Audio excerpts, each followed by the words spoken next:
और खबर राजधानी रायपुर से है, जहां पर भाजपा आज से चलाएगी गांव चलो अभियान। 10 से 12 अप्रैल तक अभियान चलाया जाएगा। सीएम विष्णुदेव साय गांव चलो अभियान में शामिल होंगे। प्रदेश के तमाम मंत्री, सांसद, विधायक भी गांव चलो अभियान में शिरकत करेंगे। उसके साथ ही अभियान के तहत गांव में 8 घंटे समय बिताएंगे सभी भाजपा नेता। गांव चलो अभियान में ग्रामीणों से संवाद किया जाएगा, साथ ही ग्रामीणों की समस्याओं का समाधान भी किया जाएगा। भारतीय जनता पार्टी एक बार फिर इलेक्शन मोड में है और गांव चलो अभियान के माध्यम से गांव-गांव तक कार्यकर्ताओं की एक फहरिस्त बनाने की तैयारी कर रही है। नए कार्यकर्ताओं को जोड़ने का ये प्रयास है। उसके साथ साथ जो पुराने कार्यकर्ता हैं उनको एक बार फिर ऊर्जा प्रदान करने की भारतीय जनता पार्टी की कोशिश है। हालांकि प्रदेश में भारतीय जनता पार्टी की ही सरकार है और उसके बाद भी लगातार भारतीय जनता पार्टी खुद को मजबूत करने की कोशिश करती नजर आ रही है। चलिए खबर पर अधिक चर्चा करेंगे। सुधीर वर्मा राजधानी रायपुर से हमारे साथ जुड़ गए हैं। सुधीर, भारतीय जनता पार्टी ने प्रदेश में झंडा गाड़ दिया है। भारतीय जनता पार्टी की सरकार छत्तीसगढ़ में है, लेकिन उसके बाद भी भारतीय जनता पार्टी हमेशा की तरह इलेक्शन मोड में नजर आ रही है।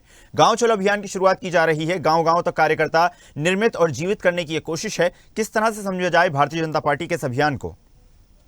जी बिल्कुल ईशा, जिस प्रकार से लगातार जो अभियानों का जो दौर है भारतीय जनता पार्टी का वो लगातार जारी है। क्योंकि बीते दिन जिस प्रकार से स्थापना दिवस मनाया गया और स्थापना दिवस के बाद जो लगातार जो अभियान चलाया जा रहा है इसी क्रम में कहीं ना कहीं गांव चलो अभियान भी एक बार फिर से भारतीय जनता पार्टी ने शुरू किया है। जिसमें बताना चाहूंगा कि खास करके ग्रामीण क्षेत्रों में जिस प्रकार से जो समस्याएं रहती हैं वो ज्यादा से ज्यादा उनका समाधान हो, साथ ही साथ भारतीय जनता पार्टी के जो कार्यकर्ता है उनको भी कहीं ना कहीं बढ़ाया। क्योंकि लगातार जिस प्रकार से भारतीय जनता पार्टी के जो कार्यकर्ता है वो प्रदेश में बढ़े हैं। क्योंकि बार जब आंकड़ा दिया गया था तो लगभग प्रदेश में 70 लाख से अधिक जो कार्यकर्ता थे वो जुड़े थे। वो कहीं ना कहीं एक बार फिर से कार्यकर्ताओं को बूस्टअप करने का काम कहीं ना कहीं इस अभियान के माध्यम से किया जाएगा। साथ ही साथ नए कार्यकर्ता जोड़ने का भी जो अभियान है वो सुचारू रूप से जारी है। और कहीं ना कहीं इस अभियान से एक और जहां ग्रामीणों की समस्याओं को सुना जाएगा, समाधान किया जाएगा और कहीं ना कहीं नए कार्यकर्ताओं को जोड़ा जाएगा, तो वहीं कहीं ना कहीं जो नए जो कार्यकर्ता है उनको बूस्टअप भी करने का काम इस अभियान के माध्यम से किया जाएगा। रूपरेखा बनाई जाएगी। इससे पहले भी कई बैठकें हुई थी राजधानी रायपुर में। किस प्रकार से कल एक महत्वपूर्ण बैठक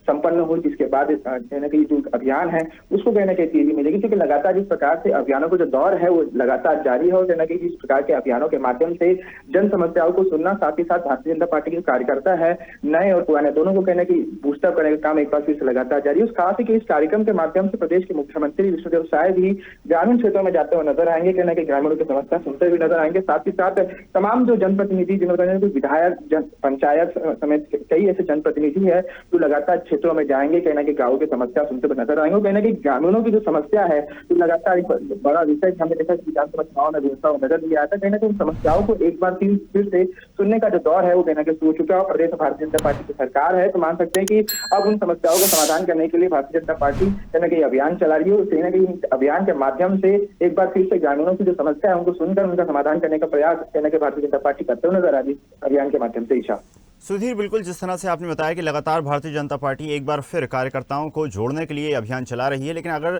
छत्तीसगढ़ की राजनीति को समझा जाए, छत्तीसगढ़ सरकार को समझा जाए, तो छत्तीसगढ़ में लगभग हर स्तर पर भारतीय जनता पार्टी ही कामयाब है। और उसके बाद भी लगातार अभियानों का जो सिलसिला है वो जारी है, नए कार्यकर्ताओं को जोड़ने का जो सिलसिला है वो लगातार जारी है। तो क्या माना जाए कि भारतीय जनता पार्टी छत्तीसगढ़ को अपना एक मजबूत गढ़ बनाने की कोशिश कर रही है? जी बिल्कुल, ऐसे जिस प्रकार कुछ सरकारें बनी 15 सालों तक लगातार भारतीय जनता पार्टी की सरकार यहाँ चुनती हुई आई, परंतु पिछले 5 वर्षों में कांग्रेस की सरकार रही, जिसके बाद सत्ता ने एक प्रदेश की जनता ने एक बार फिर से जो सत्ता है भारतीय जनता पार्टी को सौंपी। जिसके बाद एक बार फिर से जो अभियान है वो चलाया जाए। क्योंकि लगातार भारतीय जनता पार्टी के जो कार्यकर्ता है वो जुड़ते जा रहे हैं। जो साथ ही पुराने कार्यकर्ता है उनको भी कहीं ना कहीं महत्वपूर्ण जिम्मेदारियां भी लगातार दी जाती है। जिस प्रकार से निगम आयुक्त की नियुक्तियां हुई है, साथ ही साथ कई ऐसे जो कार्यकर्ता है जो काफी वरिष्ठ है उनको कहीं ना कहीं महत्वपूर्ण जिम्मेदारी भी लगातार दी जा रही है पार्टी में। तो इस नजरिए से पुराने कार्यकर्ताओं के साथ जो नए कार्यकर्ता है उनको लगातार बूस्टअप करने का काम किया जा रहा है। और कहीं ना कहीं इन तमाम अभियानों के माध्यम से नए कार्यकर्ताओं को जो कार्यनीति है वो भी कहीं समझाने का जो काम है इस अभियानों के माध्यम से किया जाता है। क्योंकि जिस प्रकार से 15 सालों तक प्रदेश में भारतीय जनता पार्टी की सरकार रही, 5 वर्षों तक कांग्रेस सरकार है, परंतु एक बार फिर से जनादेश मिला है। और कहीं ना कहीं जो कार्यकर्ताओं को रिचार्ज करने का जो काम है वो इन अभियानों के माध्यम से लगातार किया जा रहा है। और कहीं ना कहीं एक बार फिर से जो भारतीय जनता पार्टी है कहीं ना कहीं गाँव में जारी है। ज्यादातर जो आबादी है आज भी छत्तीसगढ़ में गाँव में निवास करती है। उससे कहीं ना कहीं एक बार फिर से गाँव की समस्याओं को सुनने के लिए अभियान चलाया जा रहा है। और नए कार्यकर्ताओं, साथ ही साथ पुराने कार्यकर्ता उनको रिचार्ज बूस्टअप करने का काम इस अभियान के माध्यम से किया जा रहा है। तो बिल्कुल सुधीर, माना जा सकता है नए कार्यकर्ताओं को बूस्टअप करने का कार्य भारतीय जनता पार्टी कर रही है और भारतीय जनता पार्टी इलेक्शन से पहले भी इलेक्शन मोड में थी और इलेक्शन के बाद भी इलेक्शन मोड में ही है। फिलहाल आपका धन्यवाद जुड़ने के लिए और जानकारी साझा करने के लिए। ताजा खबरों के लिए लाइक, फॉलो और YouTube पर सब्सक्राइब कर बेल आइकन दबाएं। साथ ही ताजा अपडेट्स के लिए स्वदेशलाइव.com पर विजिट करें।